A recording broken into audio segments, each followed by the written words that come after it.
സിനിമയിൽ നിന്ന് അങ്ങനെ അധികം ആരും ബിഗ് ബോസിലേക്ക് നമ്മൾ കാണുന്നില്ല. ഓക്കെ, അപ്പം എല്ലാരും ചിന്തിക്കുന്നുണ്ടാവും, പിന്നെ ഇപ്പൊ ചേട്ടൻ പോകുന്നുണ്ടെങ്കിൽ തന്നെ ബിഗ് ബോസിലേക്ക് ചേട്ടൻ പോകുന്നതിന്റെ ആവശ്യകത എന്താന്ന് ചിന്തിക്കുന്നുണ്ടാവും.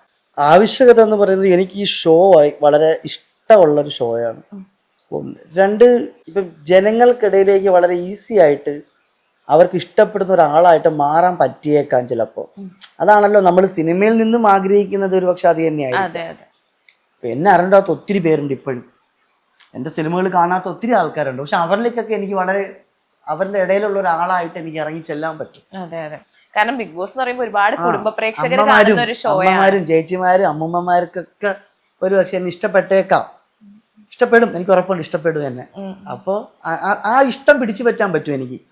ആ ഇഷ്ടം പിടിച്ചു പറ്റുകയും ആ ഇഷ്ടം പുറത്തിറങ്ങുമ്പോൾ എൻ്റെ സിനിമകളിലേക്ക് എനിക്ക് എത്തിക്കാൻ പറ്റും. നാളെ എൻ്റെ ഒരു സിനിമ ഇറങ്ങുമ്പോൾ എൻ്റെ അഭിനയം കാണാനായിട്ട് അല്ലെങ്കിൽ സിനിമ കാണാനായിട്ട് ഇവരെല്ലാവരെയും എനിക്ക് ചിലപ്പോൾ പക്ഷേ എന്നോടുള്ള ഇഷ്ടം കൊണ്ട് തിയേറ്ററിലേക്ക് വന്നു കഴിഞ്ഞാൽ അത് വലിയൊരു പോസിറ്റീവ് അല്ലേ. എൻ്റെ സിനിമ വിജയിക്കാനും അല്ലെങ്കിൽ ഞാനെന്ന കലാകാരൻ വളരാനും അത് വലിയൊരു ഭാഗമായേക്കാം. അതൊക്കെ കൊണ്ട് തന്നെയായിരിക്കും, അതൊക്കെ കൊണ്ട് തന്നെയാണ്. പിന്നെ അഭിപ്രായങ്ങൾ പറയാം. ഒരു ചട്ടക്കൂട്ടിൽ നിന്നുകൊണ്ട് നിലപാടുകൾ വ്യക്തമാക്കാം. നമുക്ക് നമ്മളെ നിലപാടുകൾ വളരെ ക്ലീനായിട്ട് പറയാം. പിന്നെ ഇതൊരു എക്സ്പീരിയൻസ്ഡ് അല്ലേ, ഞാൻ പറഞ്ഞില്ലേ, നമ്മളൊരു തിയേറ്റർ വർക്ക്ഷോപ്പിന് പോകുന്ന പോലെ തന്നെ ആയിരിക്കാം. വളരെ എക്സ്പീരിയൻസ്ഡ് ആയിട്ടുള്ള ഒരു പ്രോസസ്സിങ് അല്ലേ. പരിചയമില്ലാത്ത കുറച്ച് ആൾക്കാർ അവരുമായിട്ടൊരു 100 ദിവസം ചിലവഴിക്കുന്നു. അവിടെ വഴക്കുകൾ ഉണ്ടാവാം, പിണക്കങ്ങൾ ഉണ്ടാവാം, നല്ല ബോണ്ടിങ് ആയിട്ടുള്ള സുഹൃത്ത് ബന്ധങ്ങൾ ഉണ്ടാവാം. ഭയങ്കര ശത്രുക്കളായാൽ പോലും, ഭയങ്കരമായിട്ട് നമുക്ക് ഇഷ്ടപ്പെടാത്ത ആൾക്കാർ ആയാൽ പോലും പിന്നീട് അതൊരു സ്നേഹമായിട്ട് മാറിയേക്കാം. വളരെ നല്ലൊരു എക്സ്പീരിയൻസ് ആയിരുന്നു. ഒരുപാട് പേർക്കൊന്നും കിട്ടാത്തൊരു ഭാഗ്യമായിരിക്കാം ചിലപ്പോൾ അത്. 100 ദിവസം മൊബൈൽ ഒന്നുമില്ല അതൊരു സ്പേസ്. സോ അത് വളരെ ഗംഭീര എക്സ്പീരിയൻസ് ആയിരിക്കും. ഭയങ്കര വലിയ എക്സ്പീരിയൻസ് തന്നെ ആയിരിക്കും. അത് സന്തോഷത്തോടു കൂടി ചെയ്യാൻ എനിക്ക് പോയി കഴിഞ്ഞാൽ എനിക്ക് അവിടെ സന്തോഷത്തോടു കൂടി ചെയ്യാൻ പറ്റുമെന്ന് ഞാൻ വിശ്വസിക്കുന്നു. അത് അങ്ങനെ സംഭവിക്കട്ടെ.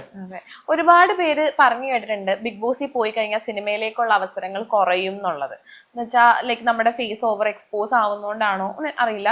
കുറെ മുന്നേ പോയിട്ടുള്ള ഒരുപാട് ആർട്ടിസ്റ്റുകൾ പറഞ്ഞിട്ടുണ്ട് ബിഗ് ബോസിൽ നിന്ന് ഇറങ്ങുമ്പോൾ അവർക്ക് മുന്നേ ഉണ്ടായിരുന്ന ഓപ്പർച്യൂണിറ്റീസ് കുറയുന്നുണ്ടെന്ന്. അപ്പോൾ അതിൽ ചേട്ടൻ വിശ്വസിക്കുന്നുണ്ടോ? കൂടെ ഉള്ളൂ.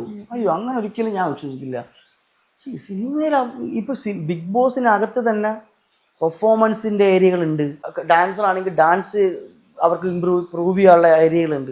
പാട്ടാണെങ്കിൽ പാട്ട് പാടി പ്രൂവ് ചെയ്യാനുള്ള ഏരിയകളുണ്ട്.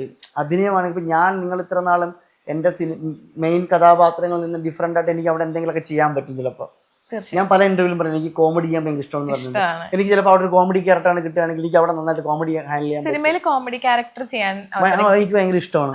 അവസരം കിട്ടിയിട്ടില്ല. അപ്പൊ എനിക്ക് അതൊക്കെ ഹാൻഡിൽ ചെയ്യാൻ പറ്റും. അങ്ങനെയൊന്നുമില്ല. ബിഗ് ബോസേ വലിയൊരു അവസരമാണ്. ഇനി അതിൽ കൂടുതൽ എന്ത് അവസരമാണ് എനിക്ക് മനസ്സിലാകില്ല. അത് കുറെ പേര് ഞാനും കേട്ടു, അത് ഒത്തിരി പേര് പറഞ്ഞു ഞാൻ കേട്ടു. അതൊന്നും അത് അവരുടെ മിസ്റ്റേക്ക് കൊണ്ടാണെന്നേ. അവരത് നേരെ രീതിയിൽ യൂസ് ചെയ്യാറിഞ്ഞൂടെ. അത് ചുമ്മാ വഴക്കമുണ്ടാക്കി, അടിയും വഴക്കമുണ്ടാക്കി. ഇതെന്താ വീടിന്റെ തൊട്ടടുത്ത അയൽവക്കത്തുള്ള വഴക്കെന്നാണ് ഇവരെല്ലാം വിചാരിച്ചേക്കണേ. അതിര് തർക്കത്തിന് പോയതാണോ ഇവര്? അല്ലല്ല.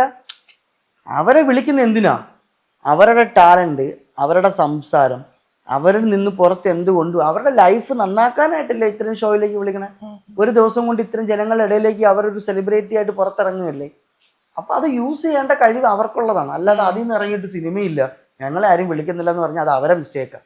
അല്ലാതെ ഷോയുടെയോ ഏഷ്യാനെറ്റിന്റെയോ അല്ലെങ്കിൽ ആ ഷോയുടെ സ്വഭാവം ഒന്നും കൊണ്ടൊന്നും അല്ല, ഒരിക്കലും അല്ല. ബിഗ് ബോസ് നമ്മള് കഴിവ് ഷോക്കേസ് ചെയ്യാനുള്ള ഒരു പ്ലാറ്റ്ഫോം ആണ്.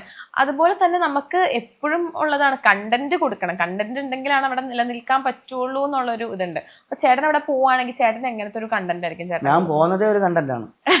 ഞാൻ പറഞ്ഞു വേറെ എന്ത് കണ്ടന്റ് ആകണ്ട. അല്ല, എന്നാലും നമ്മള് ഒരാഴ്ച ഒരു കണ്ടന്റ് കൊടുത്താലല്ലേ അവിടെ നിലനിൽക്കാൻ പറ്റുള്ളൂ. അതിനെപ്പറ്റി ചിന്തിച്ചിട്ടുണ്ടോ? അതൊക്കെ വരും. എന്നാലും നോക്കിയിരുന്നു. എന്നാലും അതിപ്പോ ഞാൻ പറയില്ല. എന്താണെങ്കിലും ഞാൻ പോവുകയാണെങ്കിൽ നമുക്ക് വളരെ സന്തോഷമായിട്ട്, ഞാൻ നേരത്തെ പറഞ്ഞില്ലേ, ഓഡിയൻസിന് എന്തൊക്കെ ആഗ്രഹിക്കുന്നുണ്ടോ അതൊക്കെ ഞങ്ങൾക്ക് എല്ലാവർക്കും കൊടുക്കാൻ സാധിക്കണം. എനിക്ക് മാത്രമല്ല, ഞാനായിട്ടൊരു കണ്ടന്റ് ക്രിയേറ്റ് ചെയ്യുക എന്നതിനപ്പുറത്തേക്ക് ഓഡിയൻസിന് ഇഷ്ടപ്പെടുന്ന തരത്തിലുള്ള അല്ലെങ്കിൽ ഓഡിയൻസിന് എന്താണോ ആവശ്യം അത് ഈ ബാക്കിയുള്ള എല്ലാ കണ്ടസ്റ്റന്റുകളുമായി ചേർന്ന് കൊടുക്കാൻ സാധിക്കട്ടെ. അതിൽ വഴക്കുണ്ടാവാം, സന്തോഷമുള്ള മൊമെന്റ്സുകൾ ഉണ്ടാവാം, എല്ലാം കണ്ടന്റുകളാണ്. അതെ അതെ ഞാനൊരു കാര്യം പറയാം, ഒരു വഴക്കുണ്ടാക്കുക, ഒരു ബഹളം ഉണ്ടാക്കുക, അത് മാത്രമല്ല അത് മാത്രമൊന്നും അല്ല കണ്ടന്റ്. ഇഷ്ടംപോലെ നല്ല നല്ല കണ്ടന്റുകൾ, അതിന് ഭയങ്കര ഫീൽ ഗുഡ് കണ്ടന്റുകൾ അതിന് മുമ്പും ഉണ്ടായിട്ടുണ്ട്, പ്രണയം വരെ ഉണ്ടായിട്ടുണ്ട്. എല്ലാ തരത്തിലുള്ള കണ്ടന്റുകൾക്ക് ഇവിടെ ആൾക്കാർ സ്വീകാര്യതയുള്ള സ്ഥിതിക്ക് നല്ല നല്ല സംഭവങ്ങൾ ഉണ്ടാവാൻ സാധ്യതയുണ്ട് ഇത്തവണ ബിഗ് ബോസ് സീസൺ 7. ചേട്ടൻ ബിഗ് ബോസിൽ പോവാണെങ്കിൽ ഏറ്റവും മിസ് ചെയ്യണ ആരായിരിക്കും? ഞാൻ ഉറപ്പായിട്ടും എൻ്റെ വൈഫിനെ, എൻ്റെ മക്കളെയും, പിന്നെ എൻ്റെ ലൊക്കേഷൻ, സിനിമ പരിപാടി, അതൊക്കെ എനിക്ക് മിസ് ചെയ്യും, ഉറപ്പായിട്ട് മിസ് ചെയ്യും. രേഷ്മേനെ ഉറപ്പായിട്ട് മിസ് ചെയ്യും. ഫാമിലി ആയിട്ട് ഭയങ്കര അറ്റാച്ച്ഡ് ആണെന്ന് തോന്നുന്നു. രേഷ്മയും പിള്ളേരെ ഉറപ്പായിട്ട് മിസ് ചെയ്യും. കാര്യം എനിക്ക് അവൾ എൻ്റെ കൂടെ ഒരു ഏകദേശം ഒരു 10 വർഷമായിട്ട് എൻ്റെ കൂടെ ഉണ്ട്. അപ്പോൾ അവളെൻ്റെ രേഷ്മ ഞാൻ നാടകം പഠിക്കുന്ന സമയം തൊട്ടേ പ്രണയിച്ച് കല്യാണം കഴിച്ച ആളെന്നുണ്ടെങ്കിൽ ഒന്നിനോട് ഒരു വാശിയോ അല്ലെങ്കിൽ എന്നത് വേണമെന്നൊന്നും ഒരു ഒരു ഒരു തരത്തിലുള്ള എന്നെ ഒന്നും ഒരു കാര്യത്തിൽ എന്നെ ബുദ്ധിമുട്ടിപ്പിച്ചിട്ടില്ല. ഞാൻ അങ്ങോട്ടേ ഉള്ളൂ. ഞാൻ കാരണം അവൾക്ക് ഒരുപാട് വിഷമങ്ങൾ ഉണ്ടായിട്ടുണ്ടല്ലാതെ അവള് കാരണം എനിക്കൊരു വിഷമം ഇതുവരെ ഉണ്ടായിട്ടില്ല. എനിക്ക് രേഷ്മേനെ എനിക്ക് ഏറ്റവും കൂടുതൽ മിസ് ചെയ്യുന്നത്. കാര്യം ഞാൻ ഷൂട്ടിനൊക്കെ പോകുമ്പോഴേ ഒരു പരാതി പറയും, ഞാൻ വിളിക്കാറില്ല. അപ്പം നിങ്ങൾ ഷൂട്ടിന് പോയി കഴിഞ്ഞാൽ പിന്നെ നിങ്ങൾ അവിടുത്തെ ആളാണ്, നിങ്ങൾക്ക് എന്നെ വേണ്ട എന്നൊക്കെ പറയാറുണ്ട്. പക്ഷെ എന്നാലും നമ്മൾ എവിടെ പോയാലും ഏതൊരു സമയത്താണെങ്കിലും നമുക്ക് നമ്മുടെ ഭാര്യയുടെ ഒരു ശബ്ദം കേൾക്കുക അല്ലെങ്കിൽ ഒന്ന് സംസാരിക്കുക എന്നുള്ളൊരു സ്വഭാവക്കാരനാണ് ഞാൻ. അപ്പം അതിപ്പോൾ കിട്ടൂലല്ലോ. 100 ദിവസമൊക്കെ ആളെ വിളിക്കാതിരിക്കുക, ആളുമായിട്ട് സംസാരിക്കാതിരിക്കുക, അല്ലെങ്കിൽ മക്കളെ കാണാതിരിക്കുക. ഒന്നാമത് വൈഫ്, മൂന്നാമത് പ്രഗ്നന്റ് ആണ്. അപ്പം വിഷമങ്ങൾ ഉണ്ടാവാം. പക്ഷേ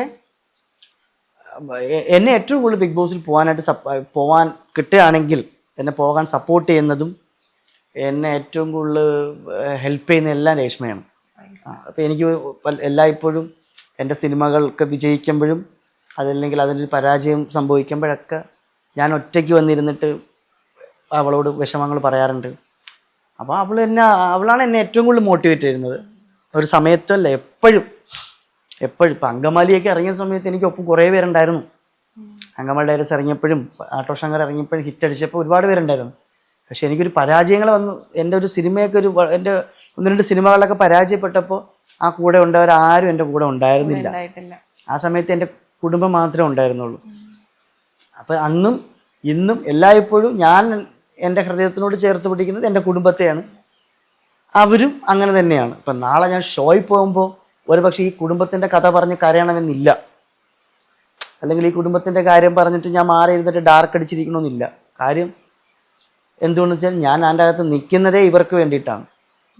അവിടെ ഞാൻ മത്സരബുദ്ധിയോട് കൂടി അവിടുത്തെ കാര്യങ്ങളിൽ ഇടപെട്ട് നല്ലൊരു കണ്ടസ്റ്റൻ്റായിട്ട് നിൽക്കാനേ ഞാൻ ശ്രമിക്കുകയുള്ളൂ. ഇത്രേ ഉള്ളൂ. ഏറ്റവും കൂടുതൽ മിസ് ചെയ്യുന്നത് എൻ്റെ ഫാമിലി തന്നെയായിരിക്കും.